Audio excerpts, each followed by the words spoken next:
수업이 잠깐만요. 자, 이제 3방식 들어가겠습니다. 감정평가 방식.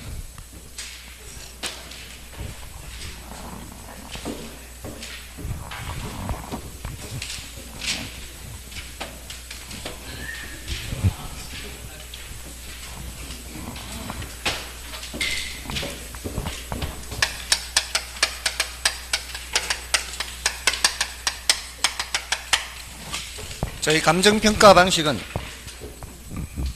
3방식이라고 하죠. 3가지 방식이죠. 그 중에 이제 원가 방식이 있어요.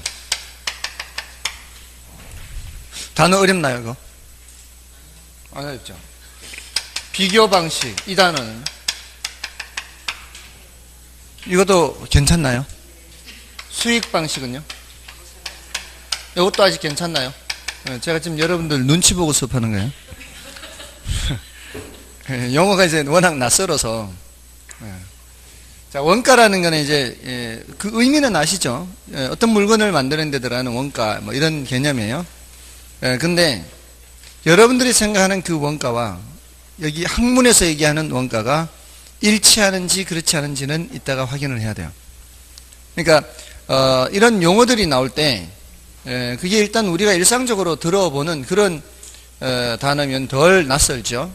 근데 그것이 어떨 때 위험한가 하면은 우리가 일상적으로 알고 있는 내용과 그 내용은 다를 때가 이제 어려워져요. 그때 받아들이지 못하면은 그 다음에 이제 문제를 틀리게 되는 거죠. 그래서 그 의미가 뭔지를 들어보셔야 돼요. 일단은 접하기는 어렵지 않은데 그 다음에 그 내용을 파악할 때 그걸 감안하면서 들어주셔야 돼요. 자, 일단 원가 방식은 이런 내용입니다. 어떤 물건을 평가를 할 때 그 물건을 새로 만드는 데 들어가는 돈을 계산하는 거예요. 돈. 들어가는 원가, 비용. 그래서 예를 들어 이 건물을 평가를 하려고 한다. 그러면 이 건물을 짓는 데 들어가는 돈을 먼저 계산하는 거죠. 근데 그 돈은 새 것의 가격일까요? 낡은 것으로 재현했을 때의 가격일까요? 새 것이 일단 짓는다 그러면 새로 짓는 거죠. 새로 지은 겁니다. 근데 그것이 낡은 건물이라면 새 것보다는 가격이 낮겠죠. 새 것보다는 가격이 낮을 거 아니에요. 낡은 거라면. 그러면 낡은 만큼을 빼줘야 되겠죠. 그런 절차를 거칩니다. 그래서 평가하는 거예요. 일단 뭐를 먼저 계산한 후에 새 것 가격을 먼저 계산한 후에 낡은 만큼을 빼주는 그런 방식이에요. 감가를 한 감가. 자, 그런 게 원가 방식이고요. 비교 방식은 아까도 말씀드렸어요. 어떤 건물을 평가하려고 할 때 이 건물하고 비슷한 다른 건물이 얼마에 거래됐는지 보는 거예요. 자, 아까 대체원칙 복습을 할 때 비슷한 물건이라면 결국 가격도 비슷하게 형성이 될 것 아니냐 이거예요. 그러니까 내가 지금 요 평가를 하려고 하는데 요거하고 비슷한 게 언제 얼마에 거래됐는지를 본다고요. 그래서 요거하고 완벽하게 일치하지는 않기 때문에 약간의 수정은 해야 되겠죠. 약간의 수정 작업을 통해서 평가를 하기는 하더라도 결국 두 개를 비교하는 두 개를 이렇게 하는 게 비교 방식이요. 그 다음에 수익 방식은 이 건물 지금 이 건물이 앞으로 아니 뭐 이 건물이 아니라 해도 요 한 층이 이제 한 사람의 소유라면 요 한 층이 앞으로 철거할 때까지 얼마만큼의 수익을 가져다 주는지 보는 거예요. 요 임대료가 한 달에 얼마 될까요? 요 한 층이.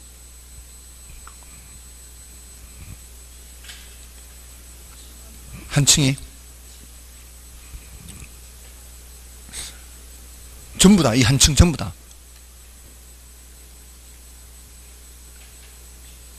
한 1000 나올까요? 전부 다. 여기 지금 전부 다. 여기만 아니라 지금 앞에도 있고 저 다 뒤 있잖아요. 여기 이 한 층 전부 다. 한 층 전부 다를 1000이라고 잡자고요. 그럼 1000이면 1년이면 1억 2천. 거기에 비용 좀 빼고 나한테 떨어지는 게 얼마 정도 하면 될까요? 1억 2천에 비용뼈가 나한테 한 1억 떨어진다고 치고요. 대략 잡아보자고요. 사실 그렇게 비용이 많이 발생하지는 않아요. 임차인들이 관리비 같은 것도 안 내고 막 이렇게 하기 때문에 1억 정도 잡자고요. 이 건물 앞으로 몇 년 쓸 수 있을까요? 한 40년? 30년, 40년? 40년 쓸 수 있다고 치고요. 치자고요, 그냥. 그러면은 1년에 1억씩 앞으로 40년을 갖다 줘요. 1년에 1억씩 40년. 그럼 단순히 생각하면 40억이겠죠. 근데 그거를 화폐 시장 가치를 고려해야 돼요. 40년 후에 1억은 지금 가치로 봐서는 얼마 되지도 않는 거죠. 그죠? 그런 걸 감안을 해서 이 물건이 앞으로 가져다 줄 수익을 현재 가치로 바꿔야 돼요. 그러지 않겠어요? 현재 가치로 바꾼 그 목돈, 그 목돈의 크기보다 더 줄 수는 없어요, 내가. 그렇잖아요. 그 목돈으로 되돌려 놨는 그 상태가 내가 줄 수 있는 요 층, 한 층에 대해서 지불할 수 있는 맥시멈. 그거보다 적게 주면 적게 줘야지 더 많이 줄 수는 없는 거죠. 됐나요? 앞으로 가져다 줄 수익을 보고 평가하는 방식이에요. 자, 이런 관점에서는 이 건물의 디자인이라든가 인테리어라든가 창이라든가 이런 것 만들 때 얼마만큼 들어가는 게 중요할까요? 저거 얼마만큼 들어간 거 중요하지 않아요. 이미 들어간 돈은 소용이 없어요. 수익 방식의 관점에서는. 이 물건이 앞으로 얼마만큼의 수익을 가져다 줄 것인지 이런 관점에서만 봐야 되니까 들어간 돈은 중요하지 않아요. 자, 그러면 여러분들이 사는 사람 입장이라면 이런 관점에서 보는 게 더 적당하겠어요? 이런 관점에서 더 적당하겠어요? 네, 수익 방식. 사는 입장에서는 이런 쪽에 초점을 맞추는 거예요. 근데 만들어 제공하는 입장에서는 원가 방식이죠. 이건 누구 측면의 가격이란 말이에요. 공급자 측면의 가격이고 요거는 수요자 측면의 가격이다. 이렇게 볼 수 있다는 거죠. 그럼 이거는요. 자, 조금 전에 제가 이 물건을 평가하기 위해서 이 물건하고 비슷한 다른 물건이 얼마에 거래되었는지를 본다 그랬죠. 거래되었다는 얘기는 수요자도 있었고 공급자도 있었겠죠. 그 당시에 그 수요자와 공급자는 그 당시의 시장 상황에 맞게끔 이렇게 해서 거래가 됐던 거 아닐까요? 그러니까 요거는 양쪽이 모두 반영된 거죠. 그래서 균형 가격의 성격을 갖는다 그래요. 균형. 양쪽이 모두 반영돼서. 그래서 얘는 무슨 원리라고 하는가 하면은 수요 공급이 다 반영돼 있다. 수요 공급하면 뭐 생각해야 돼요? 시장성의 원리에 근거한다 그래요. 시장성의 원리. 근데 이 원가 방식은 비용성의 원리에 근거한다 그래요. 비용. 얼마가 비용 발생했느냐. 수익 방식은 수익성의 원리에 근거한다 그래요. 됐나요? 이해되셨나요? 용어 안 어렵죠? 아직은. 자, 근데 이제 각각의 경우에 가격 구하는 방법과 임대료 구하는 방법이 있어요. 가격 구하는 방법, 임대료 구하는 방법. 그러니까 원가 방식으로 가격 구하는 방법을 원가법이라 그래요. 비교 방식으로 가격 구하는 방법을 거래 사례라 그랬죠, 아까. 거래 사례 비교법 그래요. 수익 방식으로 가격 구하는 방법을 수익 환원법이라 그래요. 환원. 자, 지금 여기 환원이 이제 제일 어려운 단어일 거예요. 원가법 안 어렵고요. 거래 사례 비교법 안 어렵고 수익 환원법. 환원이란 말이 뭐예요? 원래 위치로 되돌려 놓는 걸 말해요. 원래 위치로. 그 원래 위치라는 게 지금 위치를 말하는 거예요. 지금 위치. 우리가 있는 현재 서 있는 위치. 근데 수익은 언제 발생해요? 수익은 미래 발생하죠. 미래 40년간 매년 발생하는 이 수익을 언제 시점으로? 현재 시점으로 할인해서 다 되돌려서 합해야 돼요. 그게 내가 지불할 수 있는 최대의 금액이 되는 거예요. 요 현재 시점으로 다 이렇게 되돌려 놓는 걸 뭐라고 한다고요? 환원시킨다. 이렇게 환원시킨다. 됐죠? 수익 환원법. 자, 다음에 임대료 구하는 방법. 우리 시험에서는 이 가격 구하는 방법이 90%예요. 90%는 가격 구하는 방법에서 90% 이상이에요. 10%도 안 돼요. 임대료 구하는 거는. 임대료 구하는 방법, 원가법 말고 원가 방식으로 임대료 구하는 방법을 적산법이라고 합니다. 자, 어렵죠, 단어가 이제. 처음 들어보죠? 쌓을 적자 셈 산자예요. 쌓을 적자 셈 산자.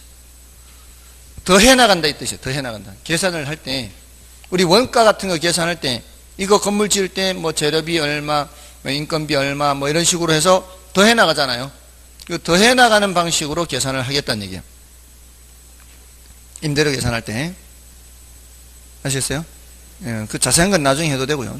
중요도가 낮으니까, 예, 얘네들은. 그 다음에, 여기서는 임대료를 구할 때 비교해야 돼요. 또 이것도. 뭐하고 비교해야 돼요? 이미 임대됐는 사례 보고. 무슨 비교법? 임대 사례 비교법이에요. 자, 요거 수익 방식으로 임대료 구하는 거는 수익을 봐야 돼요. 이것도 또. 수익 분석법 그래요. 수익 분석법. 자, 분석이라 그랬죠. 분석이라 그랬어요. 이거는 환원이 아니고요. 이거는 표현이 다르죠. 환원이라고 하는 것은 어떤 건물이 앞으로 발생시킬 임대료 수익을 장기간에 걸쳐 발생해서 현지시 다 되돌려 놓는 거죠. 근데 이 수익 분석법은 사실 중요도가 굉장히 낮은데요. 일반 기업 경영에 의해서 기업 회사들이 수익을 내는 게 있어요. 수익.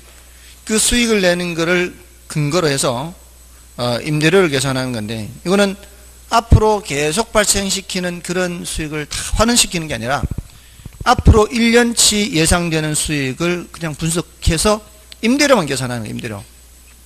환원시키는 거는 다 목돈으로 다 바꿔놔야 되잖아요. 목돈으로 바꿔야 내가 지불할 수 있는 가격이 나오는 건데, 요거는 그냥 1년치만 분석을 해버려서 환원시키는 게 아니라고요. 그냥 그렇다 그려주세요. 그냥 분석. 이 세 개가 좀 낯설죠. 다음에 이 각각에 대해서 시산가액이 있어요. 시산가액. 시산, 시자가 시험 삼아, 산, 계산한다. 시험 삼아 계산한다. 그럼 시험 삼아 계산한다는 얘기는 감정평가액을 결정한 상태라는 얘기예요. 결정하기 전이라는 얘기예요. 결정하기 전이라는 얘기예요. 시산, 시험 삼아 계산한 가액. 그것을 원가법에 의한 시산가액을 적산가액이라 그래요. 또는 뭐 적산, 가액자리 가격해도 관계없어요. 적산법으로 구한 시산 임대료를 적산임료 그래요. 다 적산, 쌓을 적자 셈산자죠. 거래사례 비교법에 의한 시산임료를 비준임료. 자, 또 비준이죠. 비준. 시산, 비준, 적산, 환원, 분석 이렇게 이런 새로운 단어들이 나왔을 때 그거를 빠른 시간 내에 흡수하도록 애를 쓰셔야 돼요. 비교 사례를 기준한 가격이다. 이렇게 비교 사례. 내가 이 부동산을 평가하기 위해서 비교하는 요놈, 요 비교 사례를 기준한 가격 이 소리예요. 비준 가액, 비준 임료. 여기 비준 가액이죠. 여기 비준 임료.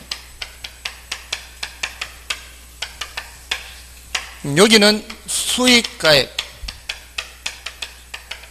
수익 임료. 요렇게.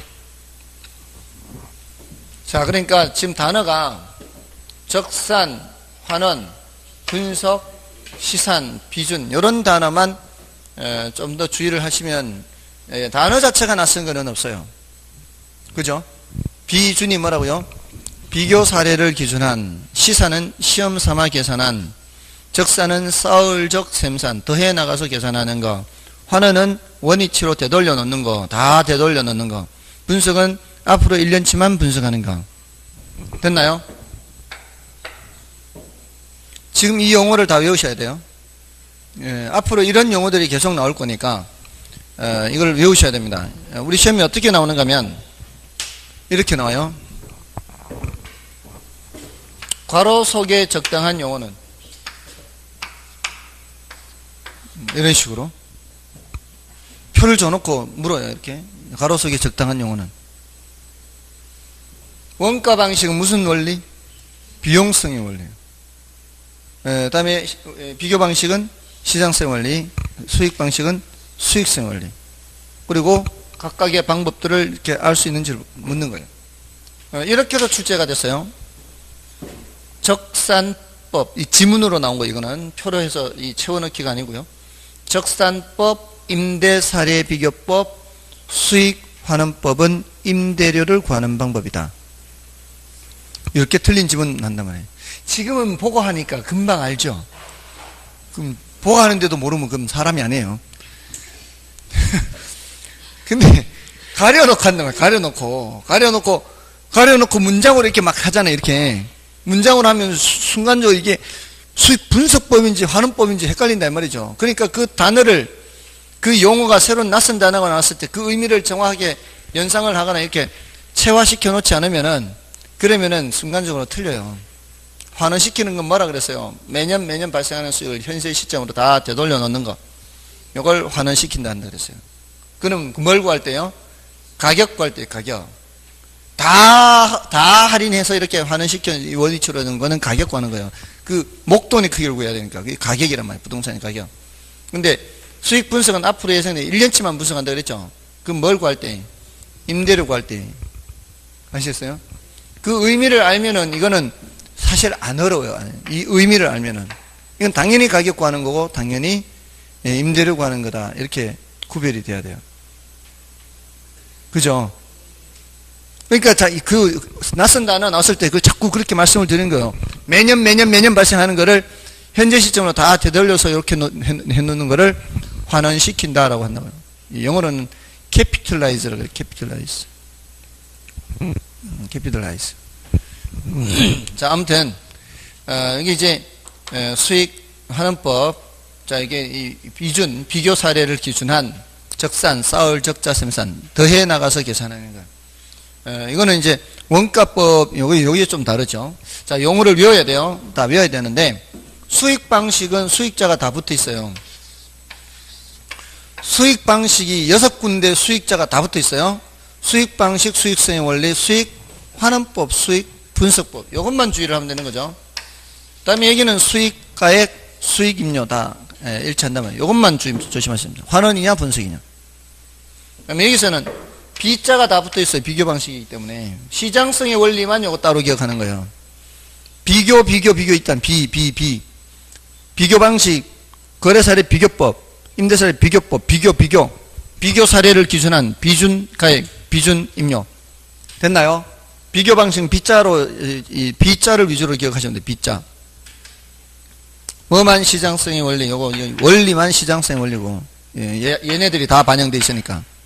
공급과 수요가 다 반영되어 있는 시장, 수요 공급 하면 시장성 원리, 비교 방식, 그 다음에 비교법, 거래사례 비교법, 임대사례 비교법, 비준가액, 비준임, B자가 다 붙어 있어요.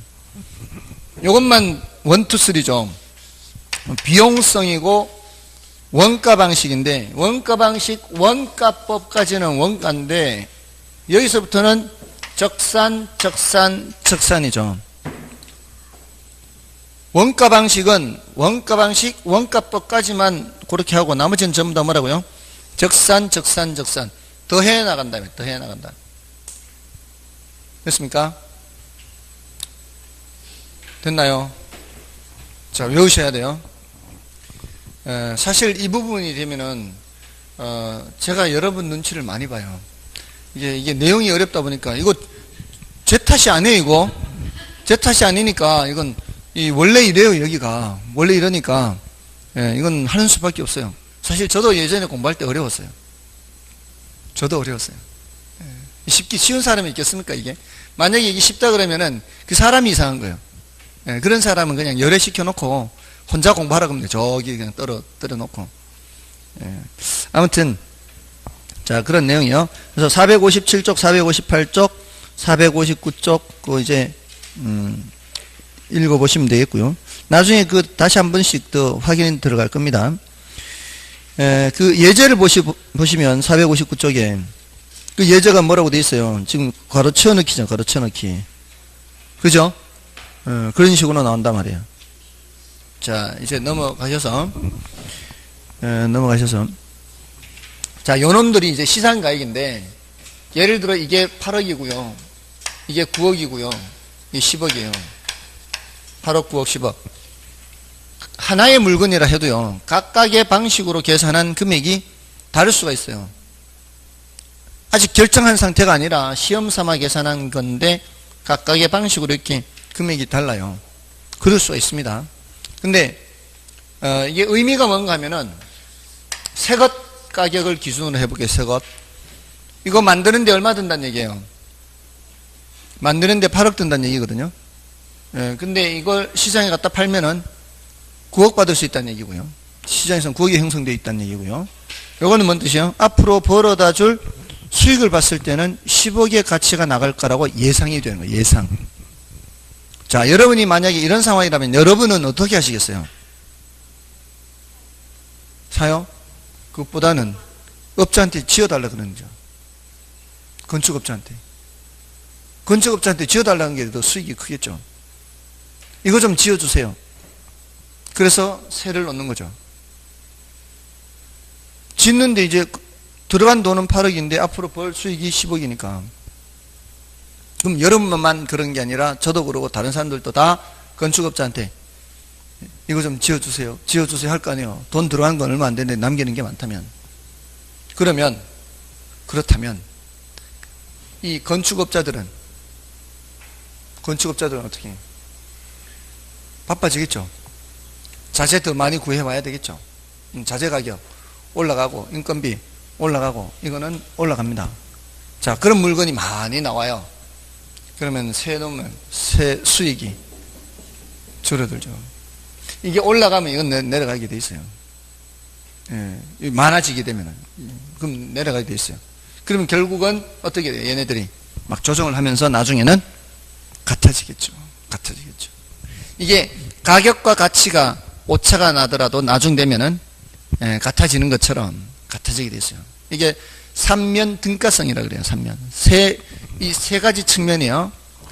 삼면성이라고 삼면성. 삼면 등가성이라는 것이 장기적으로는 성립할 수 있어요. 근데 그러면 이 같아질 때까지 기다릴까요? 기다렸다가는 같아지기 전에 내가 먼저 죽을 수 있어요. 같아지기 전에. 지금 평가는 언제 해야 돼요? 지금 해야 돼요. 지금. 평가는 지금 해야 돼요. 자, 이게 이론적으로는 같아진다 하더라도요, 사실 같아지지 않을 가능성이 많아요. 왜냐하면 비슷해지다가도 경제에 충격이 오죠.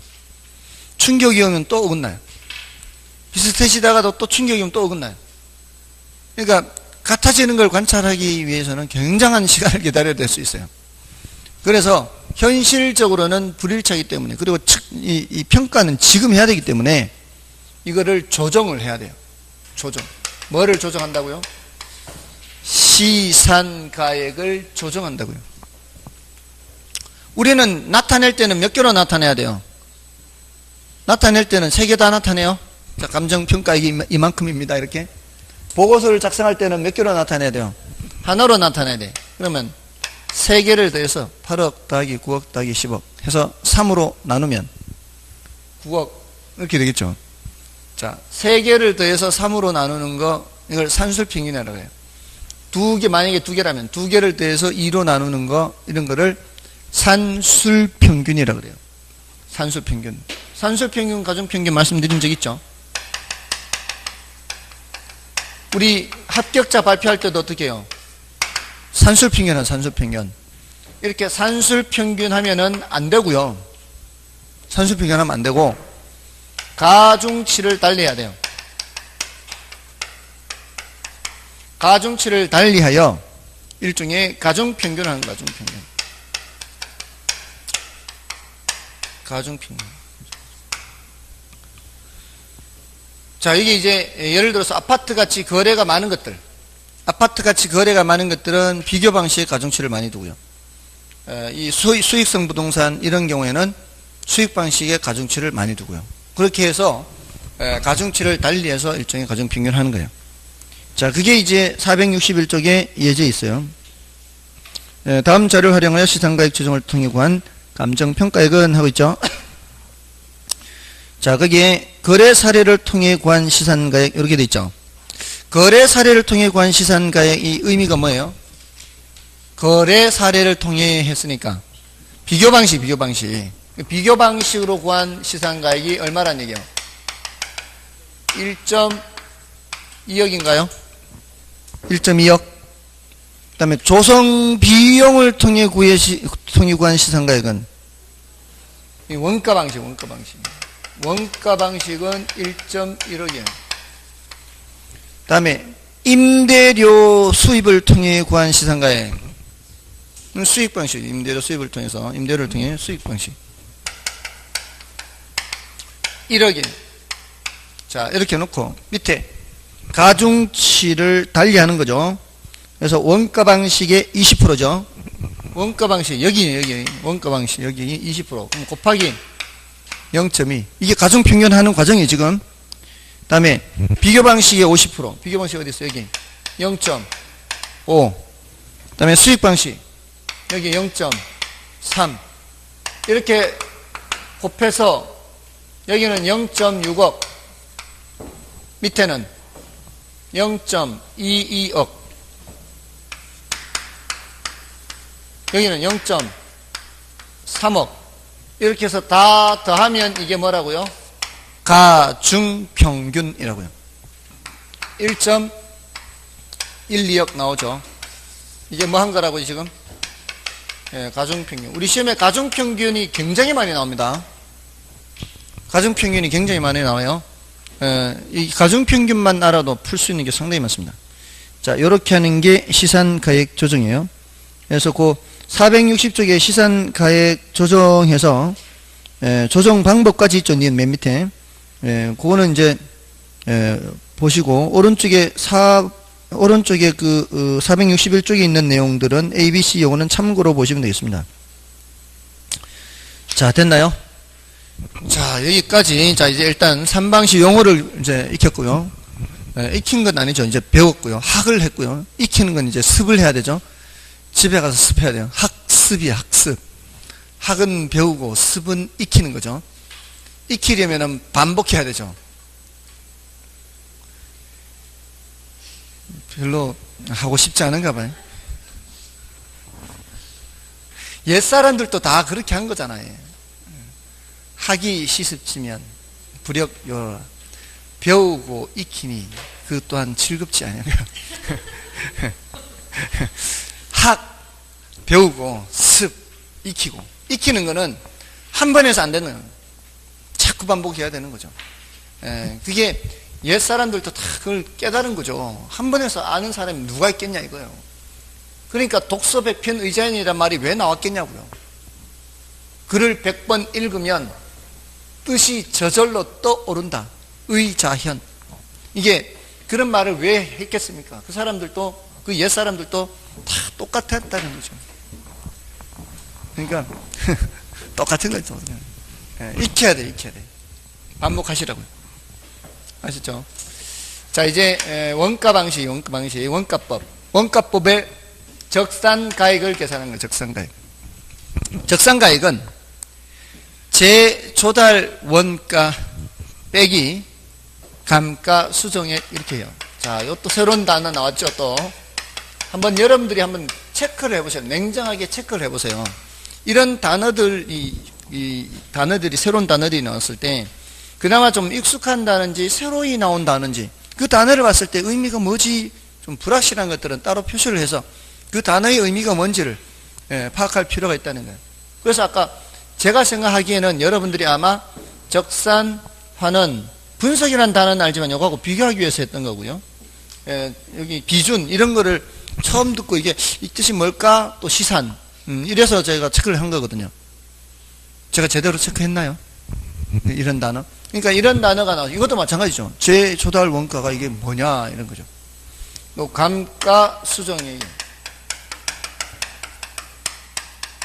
감가 수정. 재조달 원가 빼기 감가 수정액 이렇게. 재조달이죠. 다시 조달한다는 뜻이에요. 다시 조달한다. 주로 이제 우리가 보는 건 이제 건물을 따지는데 건물을 건축하거나 할 때 하는데 재건축이라는 말을 쓰지 않고 재조달이라는 말을 쓰는 이유는 감정평가사들이 평가를 할 때는 건물만 평가하지 않습니다. 선박이나 항공기 이런 것도 평가를 해요. 기계류, 공장도 평가하고. 이 모든 경우에 공통적으로 쓸 수 있는 용어를 사용해야죠. 재건축하면 건물에만 적용할 수 있을 거 아니에요. 그러니까 건물이든 비행기든 선박이든 다시 새 것을 만드는 데 들어간 돈, 이걸 뭐라고 표현한다고요? 재조달 원가라고 표현한다고요. 됐나요? 새 것 가격이에요. 근데 내가 평가하는 게 새 것이 아닐 수 있으니까 어떻게 수정을 해야 돼. 수정. 감가 수정을 들어가는 겁니다. 됐나요? 자, 근데 재조달 원가의 뜻 세 가지를 체크해요. 세 가지. 재조달 원가에서는 자, 여기서 틀리기 쉬운 거예요. 틀리기 쉬운 부분. 요거는 기준 시점 현재요. 기준 시점 현재 적정 원가 총액입니다. 자, 여기서 키포인트가 요거예요. 요거. 이 재조달 원가는 건물 지었을 당시가 아니에요. 신축 시점 이러면 틀리는 거예요. 준공 당시 이런 틀리는 거예요. 신축 시점 하면 지었을 당시거든요. 그 지었을 당시 신축 시점이라는 게 그리고 현재 시점 이래도 안 돼요.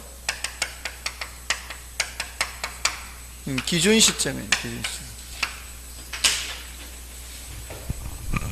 자, 예를 들어서 오늘이 기준 시점이다. 그러면 오늘 날짜로 새로 짓는 데 들어간 돈 이렇게 해요. 오늘 날짜로 새로 짓는 데 들어간 돈에다가 감가 수정을 하는 거죠. 감가 수정. 빼야 될 사정이 있으면 빼는 거죠. 보통 이제 그 내용 연수법이라고 해서요. 기간의 경과에 따라 빼는 게 가장 흔한 방법이에요. 그러지 않겠어요? 시간의 경과에 따라 가치가 하락한다라고 보는 게 제일 간단하겠죠. 그래서 예를 들어서 새로 건물을 짓는데 1억이 들었어요. 제가 새로 지었는데 얼마 전에 새로 지었는데 1억이에요. 최근이에요. 그러니까 기준 시점과 같다라고 보고요. 1억이요. 제가 얼마짜리 갖고 있는 거예요? 1억짜리 갖고 있는 거죠. 저는 이제 새로 지었으니까. 그러니까 이 건물을 사용할 때까지 들어간 모든 돈을 다 계산해 봤더니만 1억이 1억. 자, 근데 제가 지은 이 건물은 옆에 친구가 지은 그 건물 설계 도면을 그대로 사용한 거예요. 옆에 친구가 지은 그 설계 도면을 그대로 사용해서 옆에 똑같이 쌍둥이를 지은 거죠. 근데 그 옆에 친구는 1년 전에 지었어요. 자, 저는 얼마짜리 갖고 있고 1억짜리 갖고 있고 저 친구는 1억짜리보다는 적게 갖고 있겠죠. 근데 이 건물이 10년 쓸 수 있는 건물이라고 쳐보자고요. 10년 쓸 수 있는 건물인데 10년이 지났을 때도 1,000만 원은 남는다라고 생각해보세요. 폐쇄 가치라든가 이런 것이 있어서 1,000만 원의 가치는 남는다라고 가정을 할게요. 그러면은 10년간 모두 얼마가 떨어지게 돼요?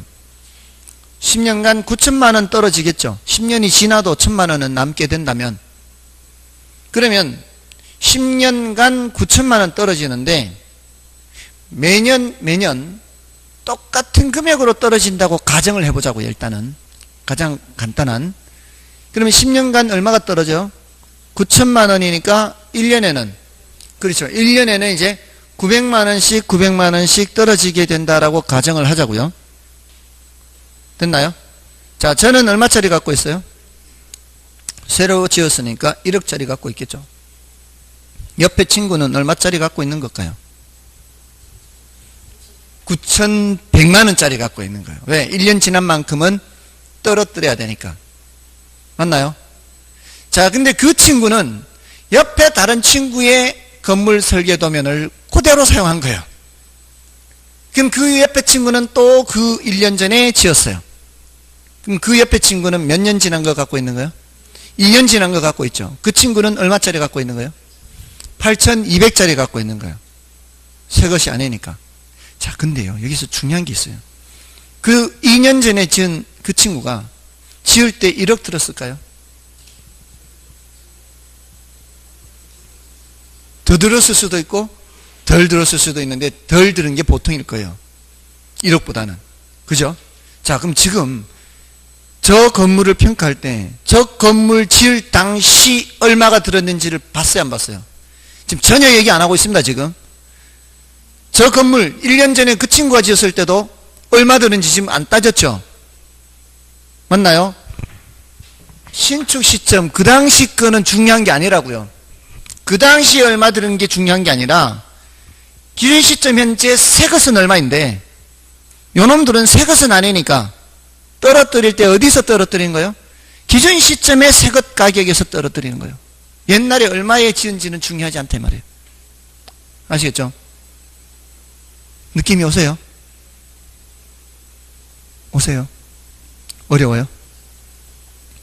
만약에 이게 느낌이 온다면은 여러분이나 저 둘 중에 대단한 사람들이에요. 정말 저 이거 이해를 못했거든요. 옛날에 이해를 못했어요. 왜 옛날에 지을 때 돈이 왜 중요하지 않지? 그게 중요한 게 아니야. 그거는 옛날에 지을 당시는 물가가 상승하기 전이었을 수 있기 때문에 물가가 이미 상승한 상태에서는 낡았어도 오히려 옛날에 그 들어간 원가보다 가치는 더 올라가 있을 수 있어요. 여기 지금 여러분 사시는 집들 들어오실 때보다 다 어떻게 됐어요? 다 올랐죠? 다 올랐잖아요. 근데 건물이 낡아졌어요? 더 새 거예요? 더 낡아졌죠? 더 낡아졌음에도 불구하고 가격은 올라가 버렸잖아요. 그만큼 새것 가격은 더 셀 수 있어요. 그 상태의 새것 가격은 더 세다고요. 근데 낡았으니까 그 새것보다는 낮은 거예요, 사실은. 살 때보다는 올라갔지만 새것보다는 낮은 거죠. 그러니까 항상 어디서부터 출발해야 돼요? 기준 시점의 새것 가격에서 출발해야 된다 이 말이에요. 아시겠죠? 자, 이해가 되신 것 같으니까 이제 대단하신 분들이에요. 그 다음에 두 번째, 산정을 할 때는, 계산할 때는 도급방식 기준이에요. 도급방식 기준. 도급방식 기준. 자, 이건 이제 어떤 의미인가 하면은 도급이라는 것은 계약 유형의 한 가지예요. 여러분들이 민법에서 여러 가지 계약 유형이 있다고 배우셨나요? 여러 가지 계약 유형 중에 여러분들이 배우시는 거는 시험 범위에 들어가는 거는 몇 가지요? 세 가지. 시험 범위에 들어가는 거는 매매, 교환, 임대차. 그죠? 열 몇 가지 그 다 안 배우죠? 14가지인가요?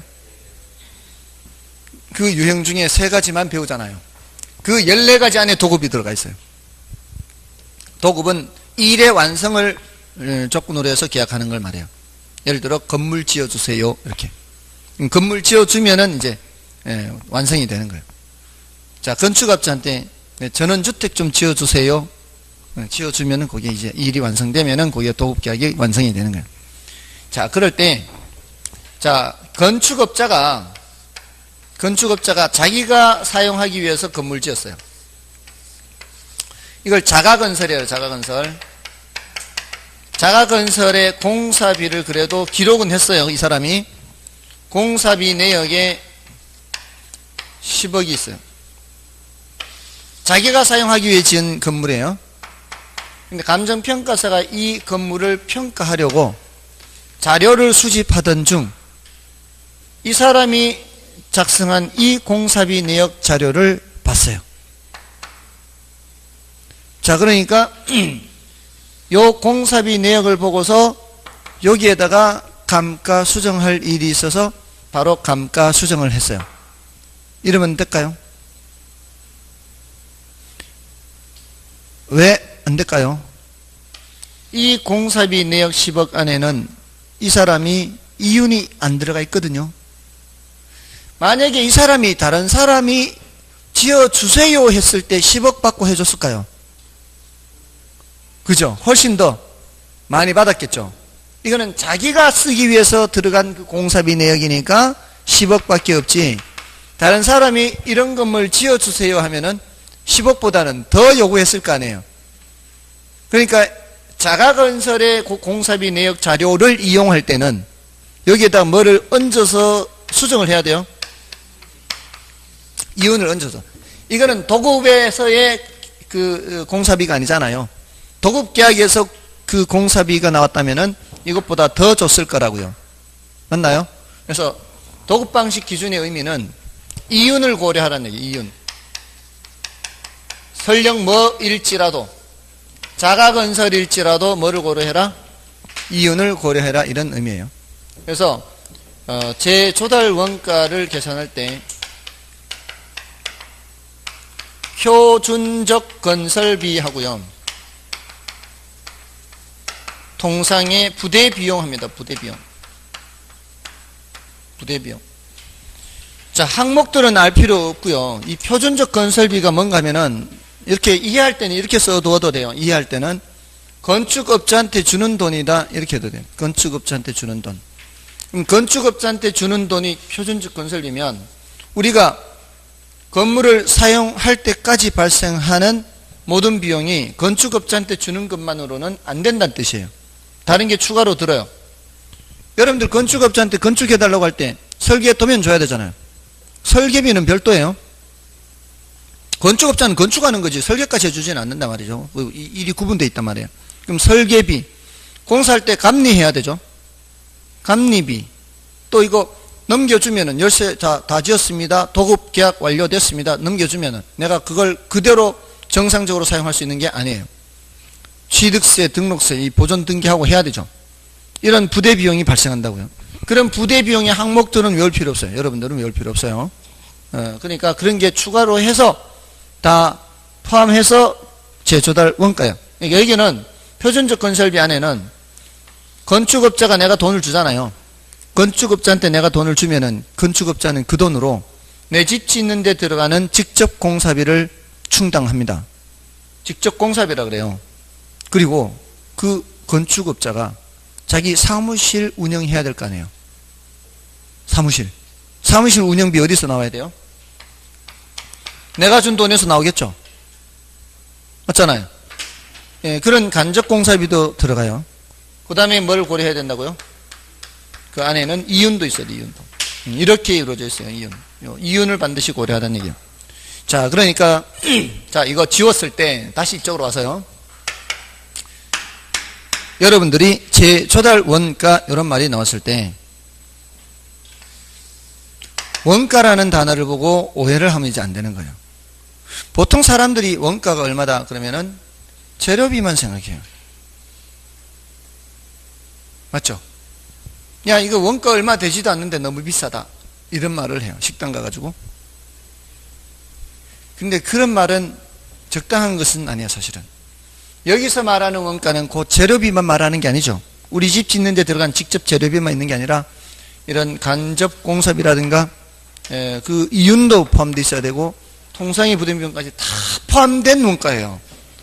그러니까 이 원가는 정상적으로 사용할 수 있을 때까지 발생한 모든 돈이지, 원가를 오해를 하시면 안 된다고요. 처음에 원가 방식 뭐예요? 돈 들어가는 데, 짓는 데 들어간 돈이에요. 이렇게 할 때는 그냥 단순히 원가 이렇게 생각하면 됐지만, 이제는 재조달 원가 할 때 이 원가는 어떻게 해야 된다고요? 정상적으로 사용할 때까지 발생한 모든 돈이에요. 이윤까지 포함된. 아시겠죠? 그렇게 해서 이해를 하셔야 돼요. 전부 다예요. 전부 다. 여기까지 전부 다. 그게 뭐라고요? 재조달 원가라고요. 됐죠? 자, 여기 이제 조심해야 되는 거고요. 그 원가를 이해할 때는 그렇게 이해하고요. 아, 전부 다구나. 특히 도급 방식 이윤을 고려해야 되는구나. 이렇게 하시면 되고요. 그 다음에 세 번째 종류예요.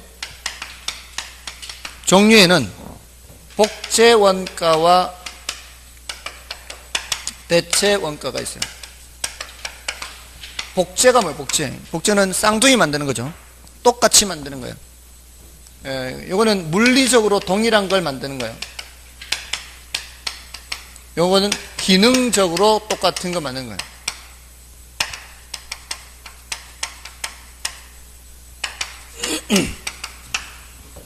어떤 게 더 쉬울까요?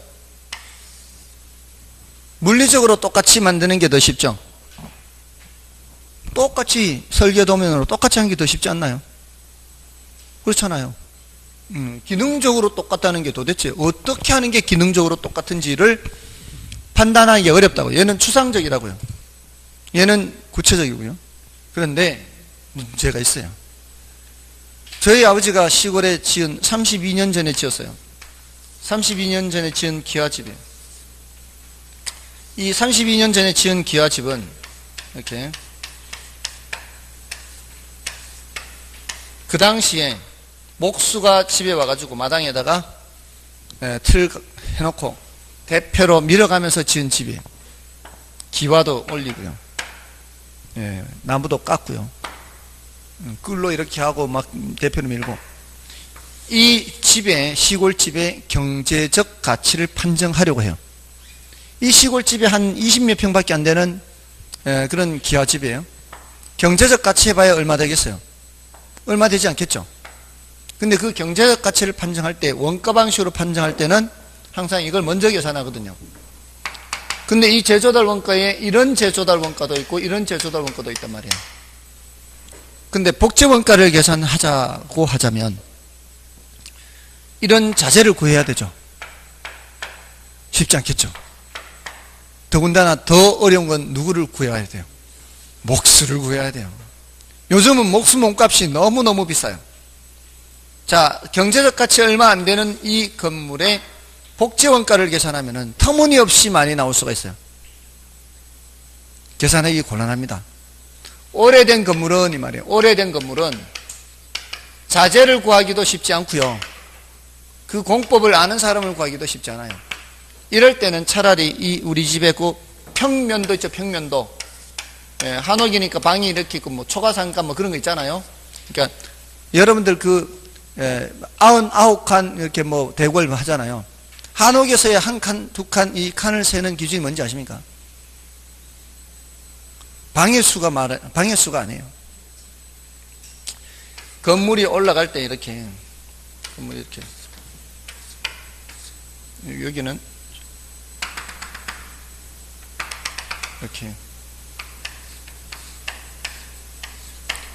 여기 기둥이 이렇게 있잖아요. 여기도 이렇게 측면에 기둥이 있잖아. 측면에 뒤에도 이제 여기 이렇게 기둥이 있겠죠. 이렇게. 그럼 이게 앞에 기둥과 기둥 사이 여기 칸이에요. 칸. 그럼 정면 두 칸, 측면 두 칸. 그러면 2 곱하기 2 4칸이 되는 거죠. 정면 3칸 하면은 정면 3칸, 측면 2칸 3 곱하기 2가 되는 거죠. 그 칸은 기둥과 기둥 사이를 한 칸이라 그래요. 기둥과 기둥 사이를. 자, 아무튼 자, 이 한옥집은 이 방과 방을 연결하는 건 없죠. 부엌하고 연결하는 건 있어도.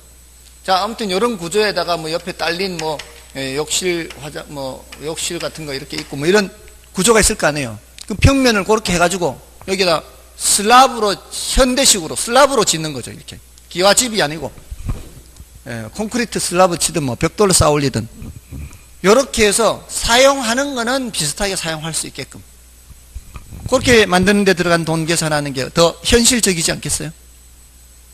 맞잖아요. 기와집 짓지 않고 그렇게 한 게 무슨 원가? 대체원가. 사용하는 정도는 똑같게 됐나요? 어떤 게 더 적당할 수 있어요? 오래된 건물은 대체원가가 더 적당할 수 있다는 거예요. 됐죠? 안 됐으면 말고요. 나중에 여기에 대해서 조금 더 할 게 있어요. 지금 단계에서는 대체로 어떤 위주로 하고 있어요? 뜻을 위주로, 용어의 뜻, 용어를 익히고 용어의 뜻을 위주로 하고 있어요. 오해하지 마시라고 이런 것들을. 제조달 원가에 3가지였습니다. 뜻, 산정, 그리고 종류. 요거는 이제 좀 쉬고 하겠습니다. 감가수정. 됐죠?